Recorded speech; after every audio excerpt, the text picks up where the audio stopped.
Aloha, and welcome to the Four Seasons. And this is Maxi Belor. My name is Kevin Gavigan.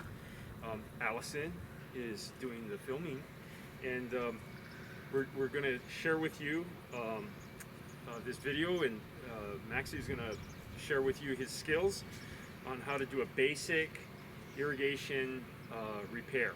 So we always say this: safety first. So here are some of the safety PPE that you would don when making an irrigation repair.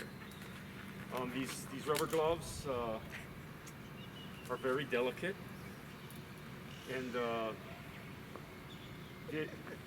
all of us have done irrigation repairs and end up going home with the glue all over our hands, and 3 days later we finally get it all off. So it's just much easier to put these gloves on to protect your hands and your skin from the solvents. I don't know what the solvents will do to your skin, but it can't be good, so wear these rubber gloves. He's also going to put on these gloves. These gloves are very delicate, as you've noticed, and so these gloves are a little more durable for the activity of trenching and what he's going to be doing. So this is the solvents. I think we're all familiar with the different types of solvents there are. We're not going to go over that, but basically the solvent to clean the pipe and the glue to weld the pipe together. This is always handy to have. Protect your knees. If you do a lot of work on the ground, protecting your knees is going to help you when you get old. So, and it's much more comfortable. Be comfortable when you're doing the work.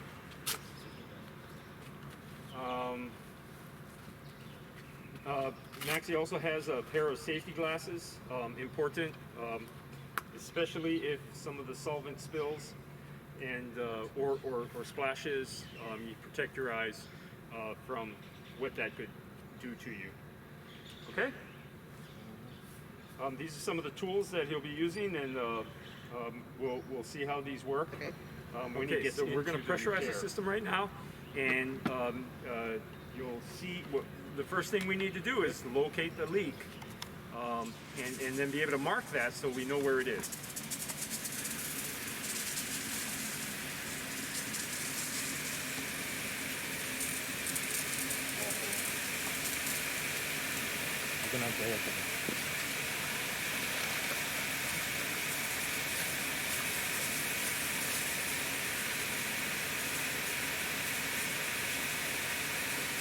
So we kind of stage this damage, and by drilling a hole in the pipe, and but it's not really giving us a big dramatic leak, but that is where it is. And so Maxi has marked it, we've turned the system on, we've located where the leak is, and now we are isolating pressure to the line. We're turning the valve off. So next thing would be to go to the location and dig it up and see what kind of damage there is. Okay.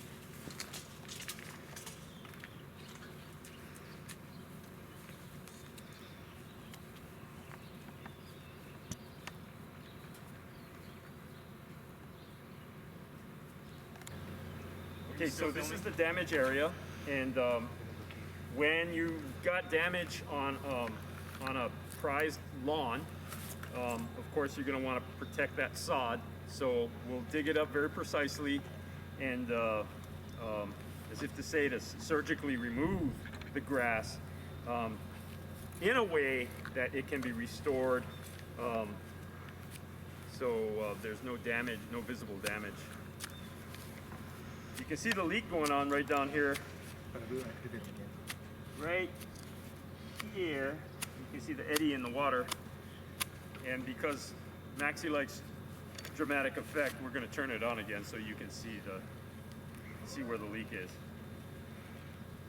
So you can appreciate where the leak is.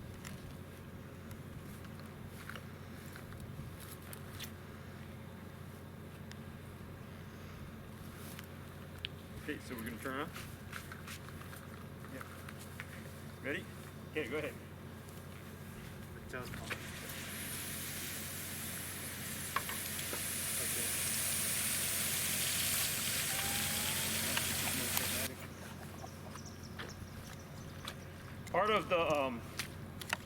Part of trying to make the repair is to mitigate some of the leaking that happens, because yeah, a lot of the water can just make a mess.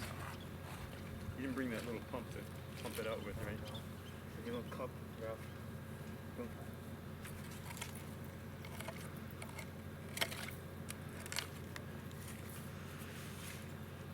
This instance, we're just going to get a cup and scoop out the water and clear the pipe so we can make the repair.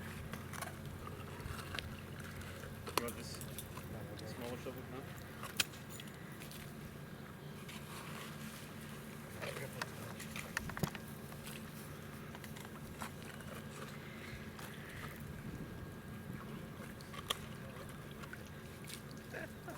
Okay, hold up.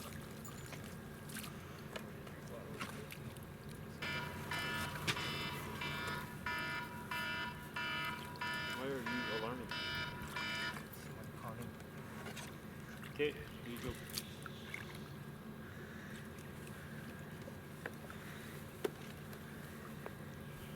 Hey, Ralph.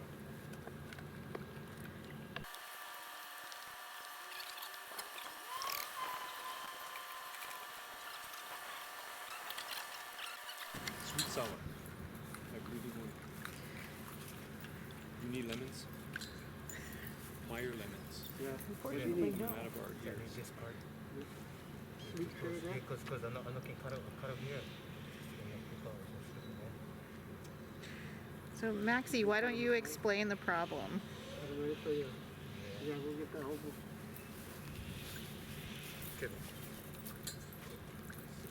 Can you see that? The detail of Yeah. the pipe? Now you can the crack is like next to the fitting. Okay, so part of the now that we've dug it up and cleaned it out, we can see where the damage is, and now we making the assessment of what parts we're going to need to repair it. The damage is right below this elbow, so it's not going to be a simple repair of just putting in a coupling to make the repair. We have to replace this elbow because the damage is right there at that joint. So this. So this whole piece got changed. Yeah, the whole elbow has to be replaced, and we'll screw this this swing joint back into the new elbow once we get it on.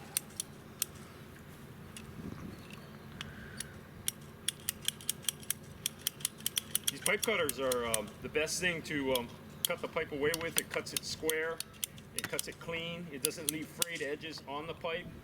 Those frayed edges oftentimes lead to pressure loss and makes your line hiss and sing, and the little sawdust that from the plastic when you cut through it with a saw sometimes can obstruct your sprinklers.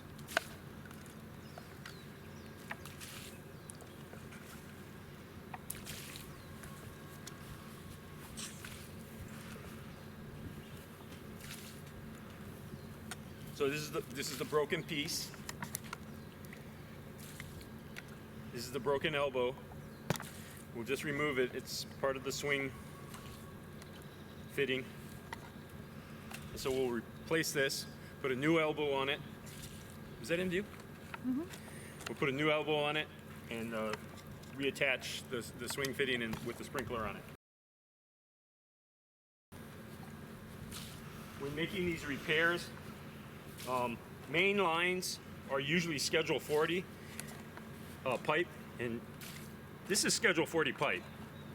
You can see the thickness of the pipe wall. But usually on lateral lines, those lines that occur after the automatic valve, are usually class pipe, and that class pipe has a lot thinner wall And so when you initially cut through the pipe, oftentimes the pipe has been exposed to sun and UV degradation. It's very brittle and can crack. So you want to watch when you start cutting away that. They make that pipe if you devices have glass pipe to suck out holes like this to make your irrigation repair easier to clean out excess water that's coming out of the lateral lines. This is a fairly small system, so it has. We'd like to think there's not a lot of water, but it's still giving. So all of the residual water that is in the system probably has maybe 20 other sprinkler heads on it. All of throughout this section of the garden, all of the water. If this is the lowest point that we've cut into, all of that water is going to come out right here. Putting You this just have to on patiently drain it out. salmon Oh, yeah. on fish with avocado.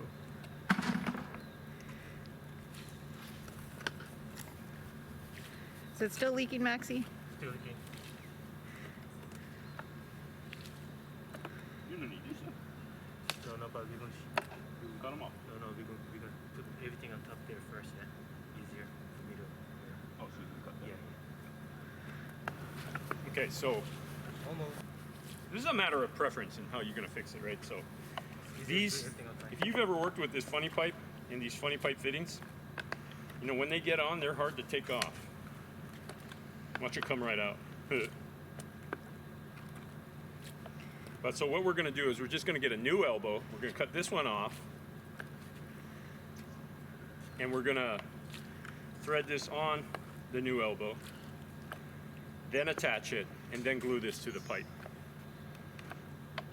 That'll just make the repair simpler, rather than trying to, Put it on after. yeah, put it on after and then spin this onto the new elbow in that very confined hole. You good, bro? I wish I had the wet and dry. Still leaking. So almost. Well, that's a good point. That you can still see the pipe leaking water. And this is an instance when wet and dry glue was made for. The solvent resists water, and so it can still break down the pipe and do what it has to do to prepare the pipe for receiving the glue and then welding itself to the new fitting.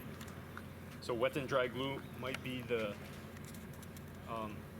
ideal option here, but we're just going to let it drip off a little bit more and put on the standard glue and solvent.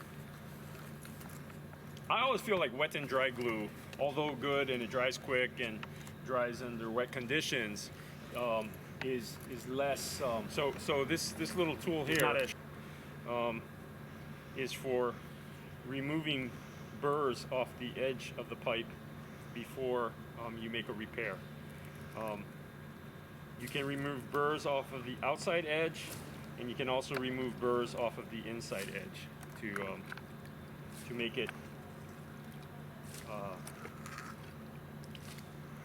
it nice and smooth.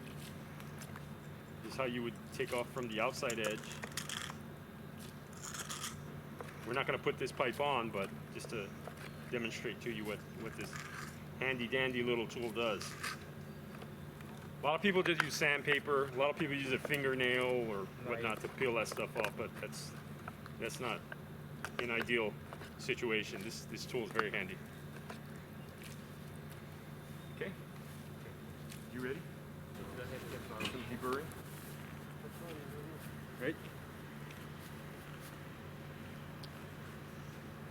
Pipe thread sealing. So we're going to use this instead of Teflon tape. More commonly, people use Teflon tape.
Okay,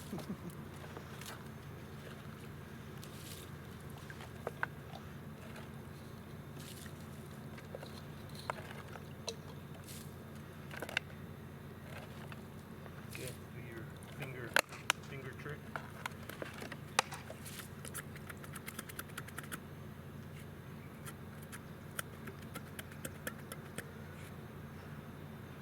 Quite clean. So what is that you're putting on now? This is the solvent. It breaks down the pipe.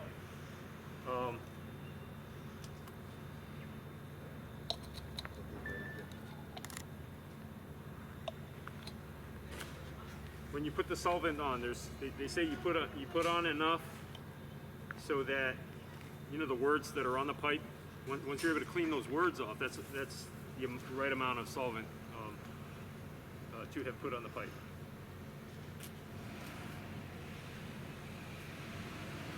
And it looks like you're putting it on both pieces of pipe. Right.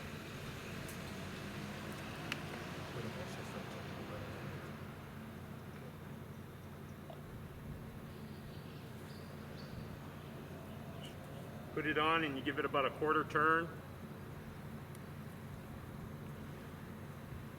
You have to hold it firmly when the pipe has been cleaned, and then once you put the glue on it, it wants to pop off.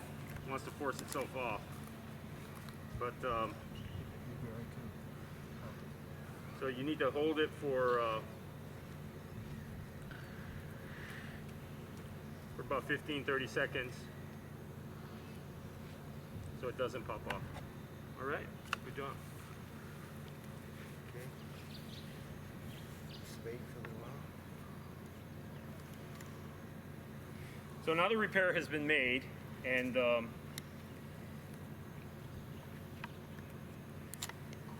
we are going to, on a main line, you would wait and leave the hole open so that when you repressurize the line, you'd be able to observe for any leaks. This is a lateral line, and we're going to Clear my head so you can flush it. Flushing system.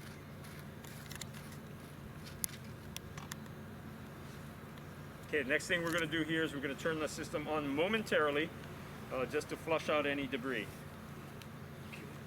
So you're probably asking yourself, is the glue dry? At what point can I turn on a system?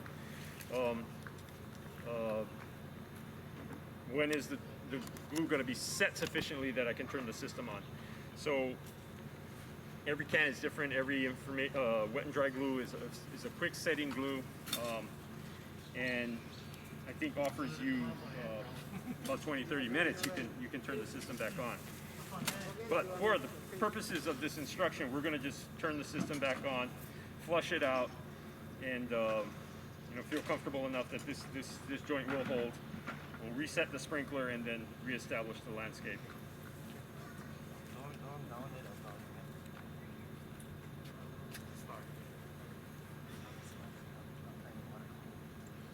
So he's going to flush it, and I'm just going to direct the water toward Allison. Ha! Just joking.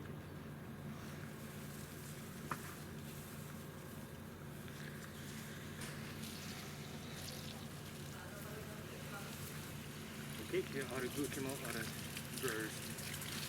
You see all the pipe cutting, cut debris from the burring. Okay.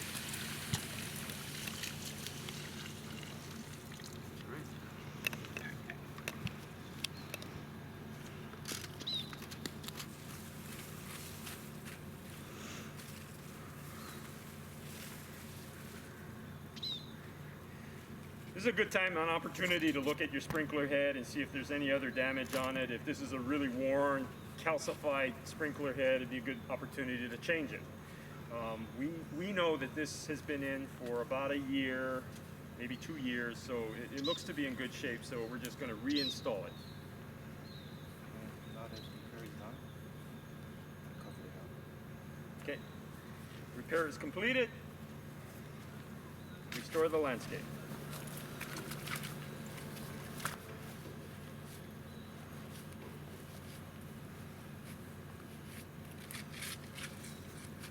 I appreciate how well you've cut that so you can just roll the sod back in rather than cutting pieces off.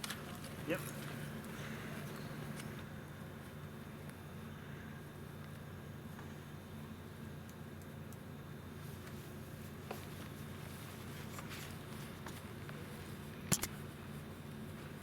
You know, when your lawn has established itself for a long time, the thatch gets really thick, and oftentimes your sprinkler heads get deeper and deeper into the thatch, sometimes to where they don't function properly. This is a good opportunity to reset your sprinkler head so that it will continue to water correctly. Then activate them again. You don't want your sprinkler head too high, so the lawnmower is going to catch it. You don't want it too low so that the thatch is going to bury it quickly. We're going to turn it on and test it. And Oh, okay. Hey, Ralph, you get the screwdriver.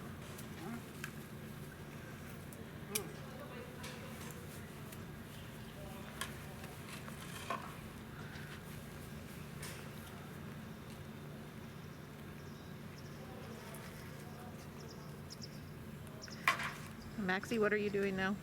I'm opening up the nozzle to get full radius.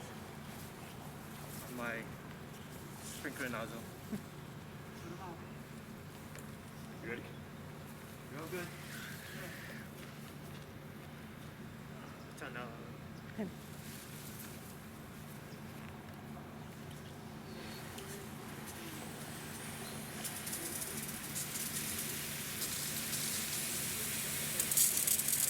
I'm getting rid of the camera. And now Okay. now you can say ta-da!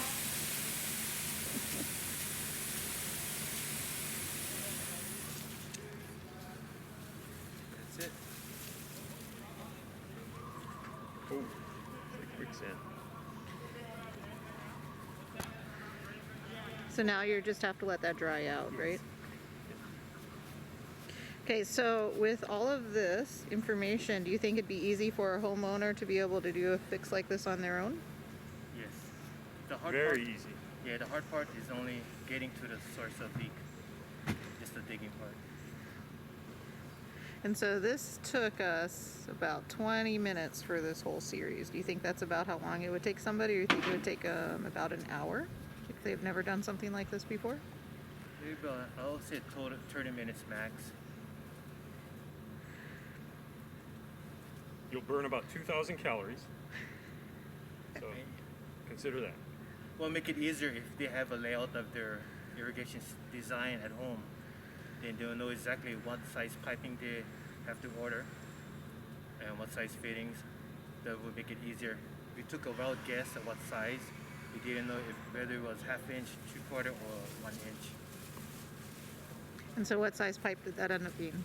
That was 3/4. So you just have to make sure you have the right size pieces and the right tools for the job, and then you can do your job on your own. Yes. Good. All day long. Well, thank you guys for coming. I appreciate your time and showing us how to do a basic irrigation repair at home or at work. And we want to thank the beautiful Four Seasons. This looks like your chef's garden we're in. So if you pan around, if you ever come to the Four Seasons when we're back in business, you can see all of this food over here. It's all going to go right onto your table. Mahalo. Thank you. Aloha.